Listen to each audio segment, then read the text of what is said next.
Yes, good morning, Mr. President. Good afternoon. Good morning. Yes, sir. Sir, will you accept the request of the United States to allow daw po yung mga Afghan refugees in the country?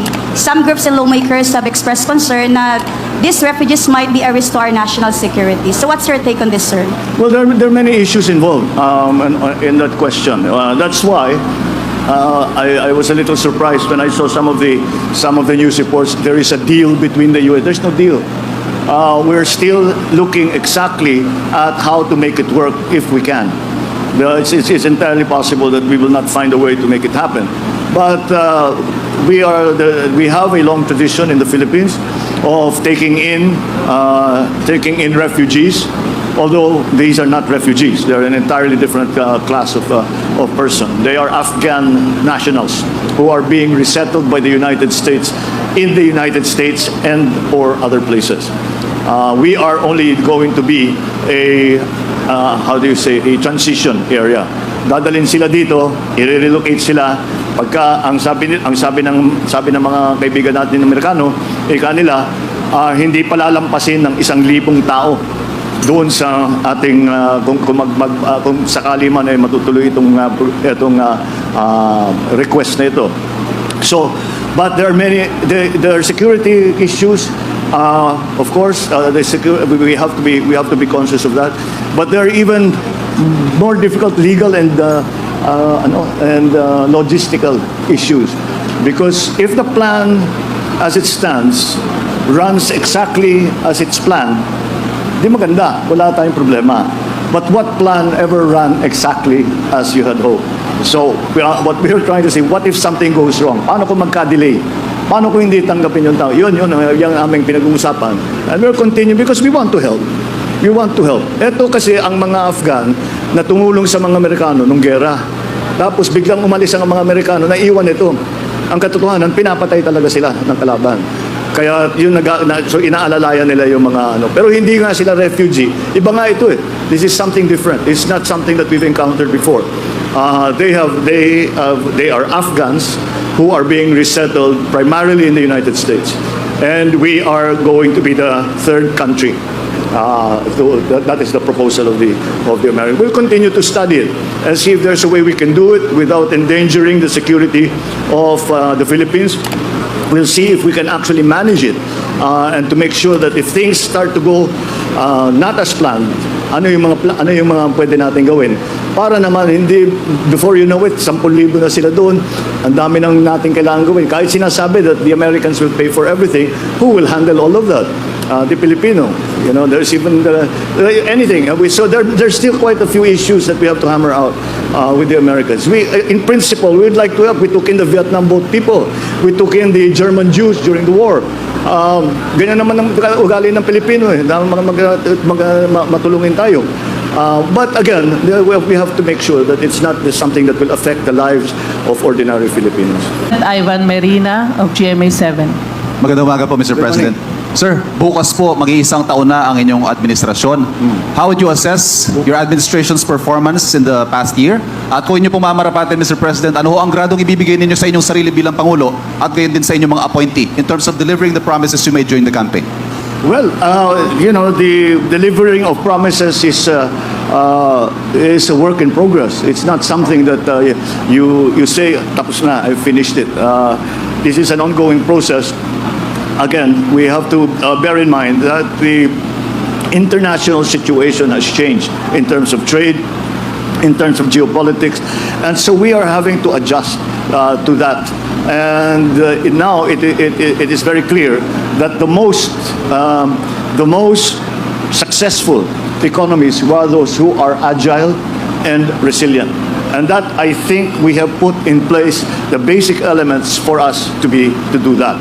I saw a report earlier this morning where one of the economists said the grade that I will give the president for agriculture is incomplete.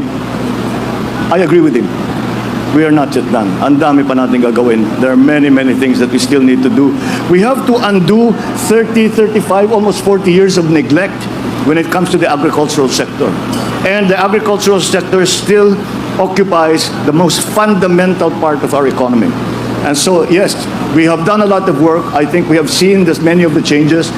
We are beginning to see the systemic changes that are going to be part of the new bureaucracy. But there's still a long way to go. We continue to work on the economy to make sure that our basics, our macroeconomic basics are in place. We are still fighting with inflation. Talagang yan, isa pa rin yan ang pinakamalaking problema na hinaharap natin. At lahat ng ating maaaring gawin ay ginagawa natin para hindi masyadong nahirapan ng taong bayan. So, I think we will be concluding the negotiations, the tripartite negotiations on the wage board. So, meron tayong makikita na para makatulong naman tayo doon sa mga mas maliliit at nangangailangan ng tulong. So, it's never enough. It's never enough. Whatever it is that we have managed to do, there is still a great deal more to do. We have a lot of work still to do, and we have to work smart, and we have to work well, and we have to be very conscious. We should not be insular and think that it is only the Philippines that exists in the world. Tingnan natin, what is our true place in the world? So that is something, it's not a small thing, it's something that we are redefining. The world looks at the Philippines in a different way now than it did 1 year ago. You go anywhere now and the Philippines is always recognized. They say that if you are planning to invest in ASEAN, then you must have a plan of your investment in the Philippines. Otherwise it is not going to be a good plan. So that is now the place that we occupy. The job ahead of us is to make those structural changes that we have instituted, make them work now, and so that we can see the results not only in terms of statistics from the PSA, but in the lives of ordinary people. Thank you, Mr. Thank President. you. Thank you, Mr. President. Ayun sir, good morning. Regarding po dito sa launching po ng Ka-Negosyo Center, sa tingin niyo po paano po ito makakatulong lalo na po doon sa mga negosyante po sa MSMEs? Yun lagi talaga ang ating inaalala at binibigyan ng pansin ay yung mga MSMEs dahil napakarami nga at karamihan ng ating mga negosyo, lahat ng ating mga maliliit na tindahan, lahat ng other economic enterprises na very small scale, yun talaga ang buhay ng ekonomiya ng Pilipinas. At hindi lang, kasi actually, habang nakikilala ko at nag-uusap kami ng mga iba't ibang leaders sa iba't ibang bansa, ganun din, lalo na sa Southeast Asia, ganun din ang sitwasyon. Talagang kailangan nilang alagaan. Kaya itong ganitong klaseng programa ay ginagawa lahat upang maging matagumpay ang kanilang sinisimulaan na bagong negosyo o ibinabalik yung sumara ng pandemya, paano natin papalikin, pero papalikin natin ng mas maganda na ginagamit yung internet, ginagamit lahat ng at bibigyan pa rin, may counting tulong, may counting seed money, at ang pinakamahalaga sa lahat talaga ay yung training. Dahil kailangan natin turuan ang maliliit na negosyante kung paano humawak ng pera, kung paano mag-accounting, kung paano makipag-usap sa bangko, kung paano gumawa ng business plan. Yan ang ginagawa, yun ang pinakamahalaga at yan ang ginagawa ng mga programa kagaya ng Ka-Negosyo. Yan ang itutulong nila, yan ang pinakamalaking tulong na maibibigay nila. Hindi lamang yung seed money, kung tawagin, kung hindi yung training. Sa naranasan ko, sa pag-develop namin ng mga cooperative, ganun talaga. Siyempre mahalaga din na meron silang pagsisimulan, may hawak silang konting cash. Ngunit, kailangan kahit magkano ibigay mo yan, kung hindi nila alam i-manage yung kanilang negosyo, hindi rin mawawala din yan after a while. Kaya yung training ang pinaka-importante sa akin talaga. Sir, kasabay po ng pagbangon po ng ekonomiya, sir, ano po siguro yung maipapayo nyo po sa mga negosyante, especially po yung mga nagsisimula pa lang, sir? Thank you. Ganito, mag-training kayo. At marami naman programa, meron ng gobyerno. Meron tayong mga, yung sa DTI, tinuturuan natin, nagte-training sa tayo, hindi lamang training, nagbibigay pa tayo ng mga kit. Kung ano bang gusto nyo, maging air condition na repairman ka, may bibigay na compressor, may bibigay na konting gamit.